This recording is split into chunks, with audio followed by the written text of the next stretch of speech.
3, 2, 1, 0. All engine running. 50 साल पहले 20 जुलाई 1969 को पहली बार अमेरिका ने किसी इंसान को चांद पर भेजने में सफलता पाई थी। वो क्षण मिशन में लगे लोगों के लिए गौरवान्वित करने वाला था। इतने सालों बाद भी इसकी स्मृतियां ताज़ा है। टेक्नीशियन लैरी हैग ने कहा कि 50 साल बाद भी उस पल का एहसास वैसा ही है। अपोलो 11 वो अंतरिक्ष यान था जिसने चंद्रमा पर पहले इंसान नील आर्मस्ट्रॉन्ग और एडविन बज ऑल्ड्रिन जूनियर को 10 जुलाई 1969 को उतारा था। संयुक्त राज्य अमेरिका का यह मिशन मानव इतिहास व अंतरिक्ष अनुसंधान के इतिहास में एक बड़ी उपलब्धि के रूप में देखा जाता है। अपोलो 11 वो पहला मानव अभियान था जो चंद्रमा पर उतरा था। ये अपोलो अभियान की 5वीं मानव उड़ान थी और चंद्रमा तक 3री मानव उड़ान थी। 16 जुलाई 1969 को प्रक्षेपित इस यान से कमांडर नील आर्मस्ट्रॉन्ग, नियंत्रण चालक माइकल कॉलिंस और चंद्रयान ईगल चालक एडविन ऑल्ड्रिन गए थे। 20 जुलाई 1969 को आर्मस्ट्रॉन्ग और ऑल्ड्रिन चंद्रमा पर कदम रखने वाले पहले मानव बने।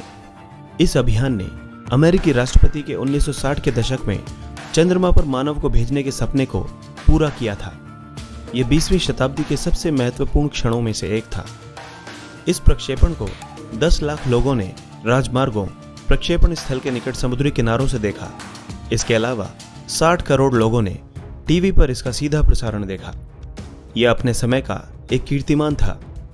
यह प्रसारण अमेरिकी राष्ट्रपति निक्सन ने व्हाइट हाउस के ओवल ऑफिस में बैठकर अपने टीवी पर देखा था।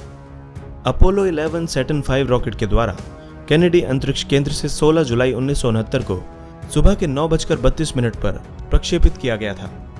यह पृथ्वी की कक्षा में 12 मिनट में ही प्रवेश कर गया। पृथ्वी की एक और परिक्रमा करने के बाद SIVB तृतीय चरण के रॉकेट ने उसे चंद्रमा के पथ पर डाल दिया। इसके 30 मिनट बाद मुख्य अंतरिक्षयान सैटर्न 5 रॉकेट के अंतिम चरण से अलग हो गया और चंद्रयान ईगल को लेकर चंद्रमा की ओर रवाना हो गया। 19 जुलाई को अपोलो 11 चंद्रमा के पीछे पहुंच गया और अपने रॉकेट के एक प्रज्वलन की सहायता से चंद्रमा की कक्षा में प्रवेश कर गया। चंद्रमा की अगली कुछ परिक्रमाओं में यात्रियों ने चंद्रयान ईगल के उतरने की जगह का निरीक्षण किया। उतरने के लिए सी ऑफ ट्रैंक्विलिटी का चयन किया गया क्योंकि यह एक समतल जगह थी। यह सूचना रेंजर 8, सर्वेयर 5 और ल्यूनर ऑर्बिटर यानों ने दी थी। 20 जुलाई 1969 को चंद्रयान, जिसे ईगल नाम दिया गया था, मुख्य यान कोलंबिया से अलग हो गया। कॉलिंस, जो अब अकेले कोलंबिया में थे, ईगल का निरीक्षण कर रहे थे कि उसे कोई नुकसान तो नहीं पहुंचा है।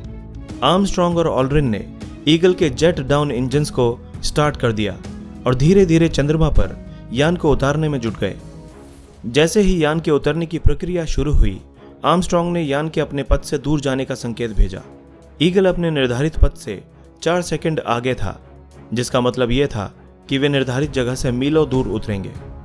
ईगल कंट्रोलर और डायरेक्शन कंप्यूटर ने खतरे के संकेत देने शुरू कर दिए, जिससे आर्मस्ट्रॉन्ग और ऑल्ड्रिन, जो खिड़की से बाहर देखने में व्यस्त थे, का ध्यान कंप्यूटर की ओर गया। ह्यूस्टन में मिशन कंट्रोल सेंटर से मिशन कंट्रोलर स्टीव बेल्ज ने अभियान के निर्देशक को सूचना दी कि खतरे के संकेत के बावजूद यान को उतारना सुरक्षित है, क्योंकि कंप्यूटर सिर्फ सूचना दे रहा है और यान को कुछ भी नहीं हुआ है। आर्मस्ट्रॉन्ग का ध्यान अब यान के बाहर की ओर गया।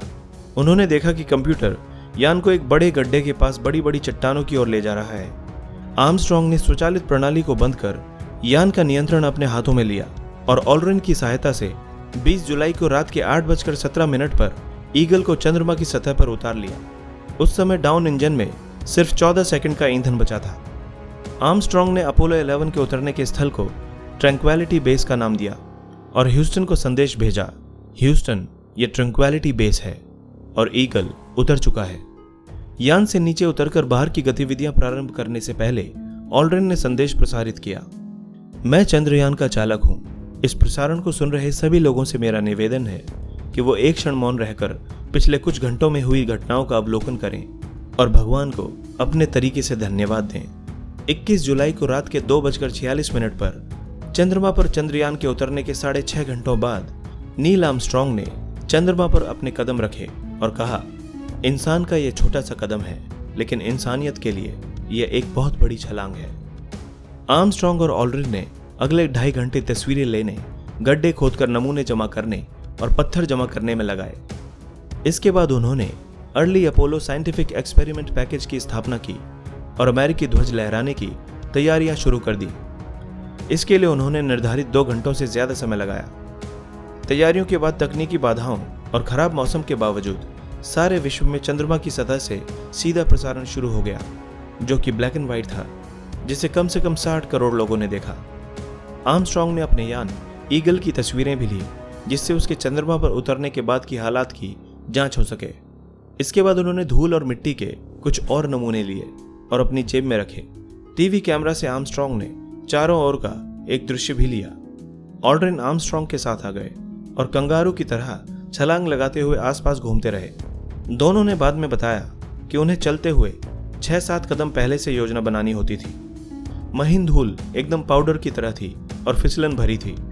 दोनों ने चंद्रमा पर अमेरिकी ध्वज लहराया। उसके बाद राष्ट्रपति निक्सन से फोन पर बातें की। ऑल्ड्रिन ईगल में पहले वापस आए। उन दोनों ने मिलकर किसी तरह 22 किलोग्राम नमूनों के बॉक्स और फिल्मों को यान में एक पुली की सहायता से चढ़ाया। आर्मस्ट्रॉन्ग उसके बाद यान में सवार हुए। आर्मस्ट्रॉन्ग और ऑल्ड्रिन चंद्रमा की सतह पर ढेर सारे उपकरण अमेरिकी ध्वज पर एक प्लेट छोड़कर आए थे। इस प्लेट पर पृथ्वी का चित्र, अंतरिक्ष यात्रियों एवं राष्ट्रपति के हस्ताक्षर और एक वाक्य था। ईगल के कोलंबिया से जुड़ने के बाद वापस पृथ्वी की यात्रा प्रारंभ हो गई। 24 जुलाई को अपोलो 11 पृथ्वी पर लौट आया।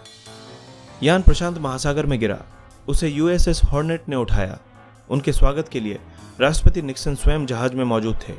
उसी शाम को इन यात्रियों के सम्मान के लिए लॉस एंजलिस में एक पार्टी का आयोजन किया गया, जिसमें अमेरिकी कांग्रेस के सदस्य, 44 गवर्नर, मुख्य न्यायाधीश, 83 देशों के राजदूत आए थे।